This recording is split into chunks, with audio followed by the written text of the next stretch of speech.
80%ত আমি স্কুটি দিওঁ 79.9ত কিছুমানে নাপায় চিঠি লিখি থাকে দুখ কৰি থাকে 79.8ত নাপায় 80 পোৱা আৰু 79 পোৱাৰ মাজত একোটো এটোটো এটা চান্স হয় কোনোবাই নম্বৰ বেছি দিলে কম দিলে সেইকাৰণে আমি চিন্তা কৰিছো যে আমি যিখিনি পইচা বাচিব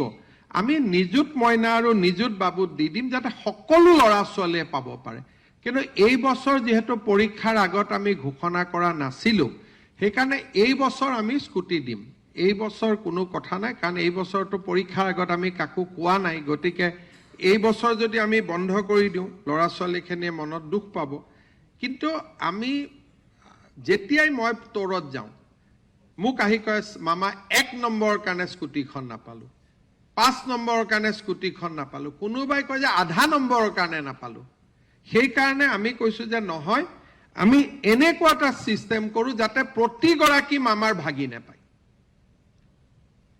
সেই কাৰণে এবাৰ আমি কৰিছো যে আমি ইউনিভাৰ্সালি নিযুত মইনা আৰু নিযুত বাবু দিব খুজিছো যি 200 কোটি টকা 100 কোটি টকা বাচিব আমি নিযুত মইনাটো বঢ়াই দিম বা নিযুত বাবুটো বঢ়াই দিম হেতু হৈছে আমাৰ লক্ষ্য আৰু বহুত একাডেমিচিয়ানেও আমাক পৰামৰ্শ দিছে যে আজিকালি 80% কোনোবা সেন্টাৰত কোনোবা বহি এজন লিবাৰেল পৰীক্ষাৰ্থীয়ে চালে তেওঁ 80 দিলে কৰবা এজন ষ্ট্ৰিক এক্সামিনাৰে দিলে তেওঁ 79 দিলে 1 নম্বৰৰ কাৰণে এজন ছোৱালী বা এগৰাকী লৰাৰ মনটো বেয়া হৈ যায় কাৰণে চৰকাৰে যি দিয়ে এনেকে দিয়ক যাতে প্ৰতিগৰাকী ষ্টুডেণ্টে পায় থাৰ্ড ডিভিজনেও পায় ফাৰ্ষ্ট ডিভিজনেও পায় সেইকাৰণে আমি কৈছো আমি টকাটো সেভিংস নকৰো আমি টকাটো নিযুত মইনা আৰু নিযুত বাবুত আমি দি দিম